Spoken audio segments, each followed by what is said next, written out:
नमस्ते।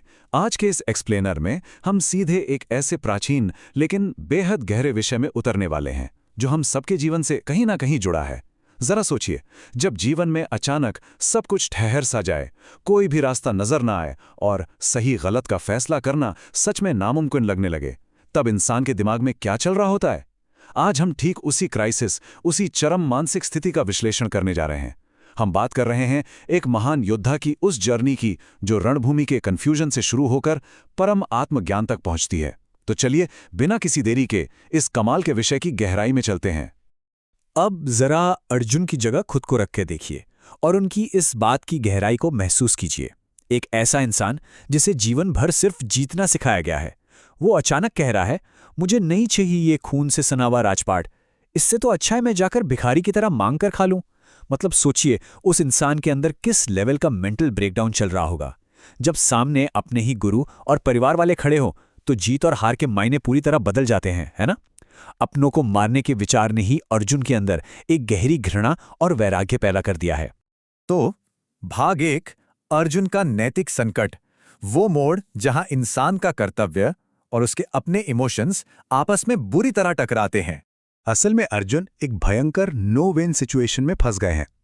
एक तरफ ऑप्शन है युद्ध करना, यानी जीत हासिल करना, लेकिन कैच क्या है? ये जीत अपनों के विनाश और खून की कीमत पर मिलेगी। और दूसरा ऑप्शन है युद्ध न करना, यानी पीछे हट जाना, हार मान लेना और भिक्षा मांगकर जीवन बिताना ताकि अपने बच सकें। ये एक ऐसा खतरनाक मनोवैज्ञानिक गतिरोध है जो सच में किसी भी मजबूत से मजबूत इंसान को अंदर से तोड़ कर रख सकता है। अब आगे बढ़ते हैं भाग 2 की ओर, शोक और शरणागति। यहां सोर्सेज में एक बहुत ही पावरफुल शब्द का इस्तेमाल हुआ है, कार्पण्य दोष। अर्जुन खुद एक्सेप्ट करते हैं कि उनका जो नेचुरल क्षत्रिय स्वभाव था, जो निडरता थी, वो इस कायरता रूपी दोष यानी कार्पण्य दोष से करप्ट हो चुकी है। ये कोई आम डर नहीं है। जब ऐसा होता है ना, तो इंसान की डिसीजन मेकिंग पावर यानी निर्णय लेने की क्षमता पूरी तरह से पैरालाइज हो जाती है। सबसे काबिल इंसान भी अचानक अपनी सारी अंदरूनी ताकत खो बैठता है। और उसी अवस्था से निकल कर आता है ये अगला शब्द, धर्म सम्मूढ़ चेता। आसान भाषा में कहूं तो दिमाग का पूरी तरह से ब्लैंक हो जाना। अर्जुन का मन धर्म और कर्तव्य को लेकर इतना कंफ्यूज्ड है कि उन्हें समझ ही नहीं आ रहा कि सही क्या है। क्या अपनों पर हथियार उठाना धर्म है या फिर मैदान छोड़कर भाग जाना धर्म है? जब आपकी बुद्धि काम करना बंद कर दे और सही गलत का कोई भी लॉजिक काम ना आए, बस उसी अवस्था को धर्म सम्मूढ़ चेता कहते हैं। तो आखिर ऐसी क्या नौबत आ गई कि अर्जुन को पूरी तरह से श्री कृष्ण के सामने सरेंडर करना पड़ा? देखिए, ये सब अचानक नहीं हुआ। उनका स्वभाव कार्पण्य दोष से ग्रस्त था, धर्म को लेकर वो पूरी तरह भ्रमित थे। लेकिन सबसे अहम बात जो सोर्सेज बताते हैं वो ये है कि अर्जुन को लगने लगा था कि अगर कोई उन्हें पूरी पृथ्वी का राज या स्वर्ग के देवताओं का पद भी दे देना, तब भी उनका ये इंद्रियों को सुखाने वाला गहरा शोक खत्म नहीं होगा। सांसारिक सुखों से ये ठीक होने वाला नहीं था। उन्हें अब बस एक ही चीज चाहिए थी, एक ऐसा गुरु जो उन्हें स्पष्ट रूप से बता सके कि उनके लिए निश्चित कल्याणकारी मार्ग आखिर है क्या। और फिर आता है वो क्लाइमैक्स। अर्जुन कहते हैं, मैं युद्ध नहीं करूंगा, बस फुल स्टॉप। इसके बाद वो पूरी तरह से चुप हो जाते हैं। ये सिर्फ एक स्टेटमेंट नहीं है दोस्तों, ये एक महान योद्धा द्वारा अपने ईगो, अपनी बुद्धि और अपनी पूरी ताकत का श्री कृष्ण के चरणों में अल्टीमेट सरेंडर है। ये मौन दिखाता है कि उनका दर्द इतना गहरा था कि दुनिया का कोई भी लॉजिक अब काम नहीं आ रहा था। भाग 3, श्री कृष्ण का प्रबोधन। यहां से चीजें एकदम बदलती हैं और ईश्वरीय ज्ञान की शुरुआत होती है। अब जरा इस सीन को इमेजिन कीजिए, कैसा कमाल का कॉन्ट्रास्ट है। चारों तरफ दोनों सेनाएं युद्ध के लिए मरने मारने को तैयार खड़ी हैं। बीचों बीच दुनिया का सबसे महान योद्धा फूट फूट कर रो रहा है, और इन सबके बीच श्री कृष्ण क्या कर रहे हैं? वो मुस्कुरा रहे हैं। सोर्सेस इसके लिए प्रहस्यन्य शब्द का प्रयोग करते हैं, यानी हंसते हुए से।